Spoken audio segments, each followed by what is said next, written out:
Punto 13 del taller de Piristores de electrónica de potencia. Estamos reunidos Luis Fernando López, Jorge Andrés Patiño, Brian Velázquez y Leonardo Cruz. Este circuito se trata de un dimmer, un sistema que en este caso controla la intensidad de la luminosidad de un bombillo de 25 vatios. Este circuito tiene otras aplicaciones como puede ser el control de temperatura de un horno o velocidad de un motor. Para desarrollar los cálculos, para hallar RT y CT, después de investigar un poco, nos encontramos con que recomiendan utilizar de una tabla, una figura, una gráfica, donde nos habla de los ángulos de la carga del condensador dependiendo del ángulo en el que se encuentre la onda.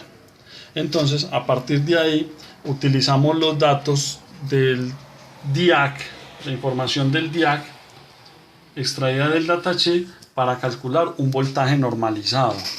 Entonces nos dicen que el voltaje de accionamiento del DIAC, el promedio va siendo de 32 voltios, pero tiene un delta de 8 volts.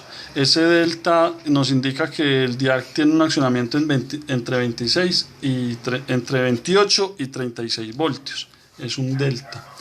Nos dice que el voltaje normalizado, por fórmulas que ya nos han entregado, es igual al voltaje de trabajo del DIAC menos un BQ sobre el voltaje de entrada.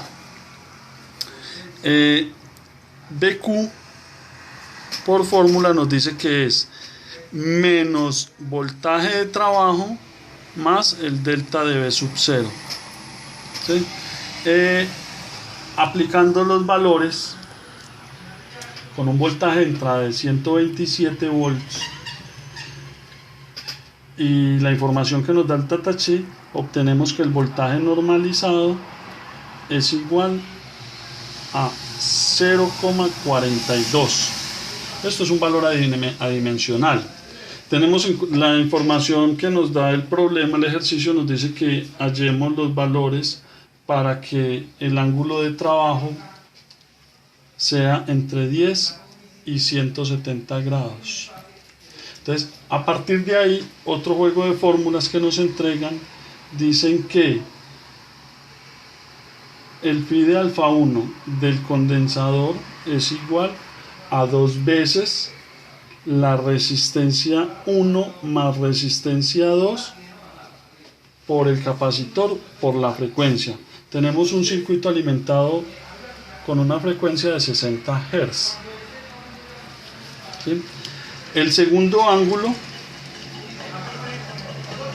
se calcula con 2 veces la resistencia 1. En este caso vamos a suponer que la resistencia 2 RT está en 0 ohmios, o sea, como si no existiera un cortocircuito o algo así, por el capacitor por la frecuencia. Nos vamos a la tabla, a la gráfica, perdón, y tenemos que ese valor de 0,42 trazamos una línea horizontal y vamos a hallar los puntos de corte con nuestros ángulos de 10 y 170. Podemos observar que este valor nos dio muy alto. ¿Por qué nos dio muy alto? Porque nuestra alimentación, la tensión de alimentación es de 127.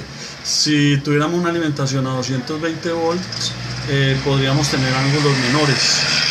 Entonces, haciendo una aproximación, decimos que este alfa I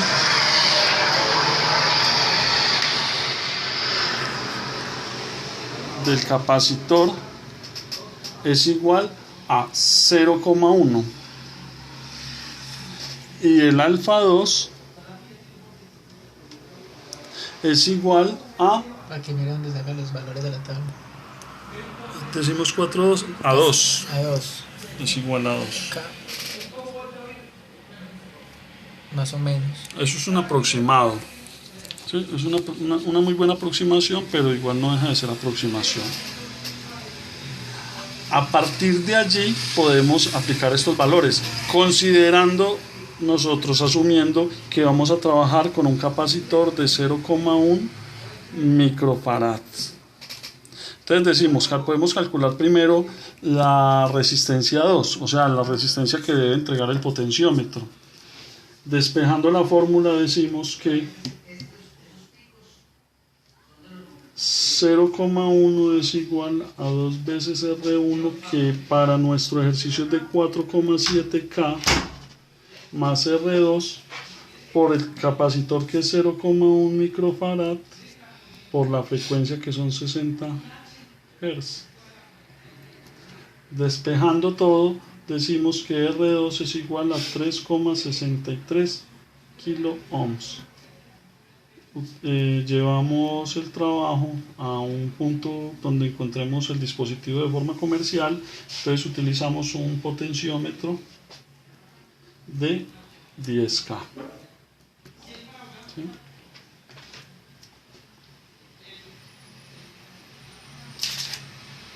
Y así también. Bueno. Ajá.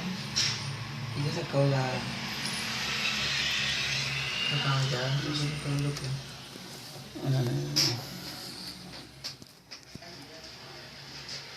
Entonces, teniendo ya definido nuestro condensador de 0,1 microfaradios y un potenciómetro de 10K, tenemos en cuenta que nuestra resistencia R1 es de 4,7K, pero a 2 vatios. Estamos trabajando con 127 voltios de alimentación alterna, tensión alterna, y vamos a trabajar un bombillo a 120 con 25 vatios. El compañero continúa con el circuito en la protoboard. Ok, acá tenemos el circuito ya pues alambrado con los cálculos dados. Tenemos el potenciómetro que los cálculos nos dio 3,65K, pero pues comercialmente lo encontramos a 10K, donde ya pues estamos por encima, pero igual nos trabaja sobrados. Igual hallamos pues el condensador y ahí ya lo tenemos. El circuito pues tenemos una alimentación de 120, directo pues acá del toma de la fuente de la casa. Tenemos la resistencia 1, el potenciómetro, tenemos el DIA y el TRIAC, el condensador que habíamos también calculado, que asumimos para los cálculos. Observemos el funcionamiento. Acá el funcionamiento de la bombilla. Acá tenemos el potenciómetro, lo tenemos al mínimo, y a medida que aumentamos su intensidad lumínica. Como pues explicó el compañero al principio, este tipo de dispositivos, el dimmer, pues nos sirve para controlar otras cosas como los hornos y algunas veces motores, donde necesitamos pues de que suba o baje su potencia, o su poder calorífico, o su poder lumínico, etcétera, o la velocidad. Bueno, teniendo el osciloscopio. Continuando con las gráficas que nos entrega el osciloscopio, estamos conectados a los extremos del bombillo. Podemos observar que tenemos una señal casi que continua. Esperemos un momento que estabilice.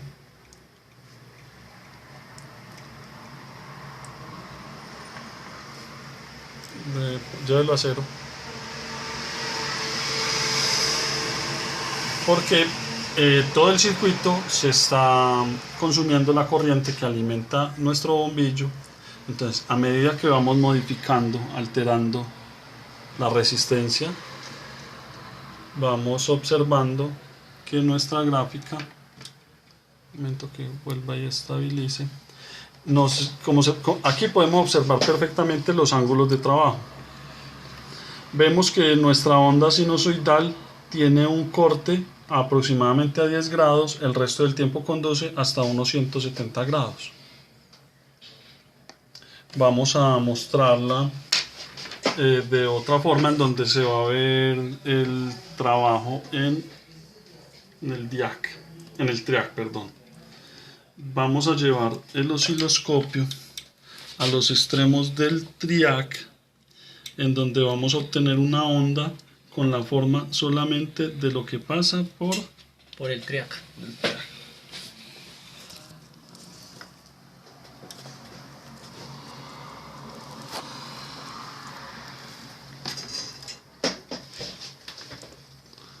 Esta va siendo la onda que entrega el triac cuando tenemos nuestro bombillo con su máxima potencia.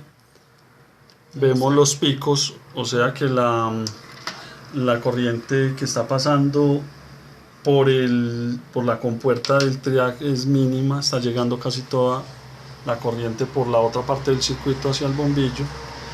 Y si lo que hacemos es modificar la intensidad del bombillo, llevarla a cero, vemos que prácticamente está pasando la onda completa.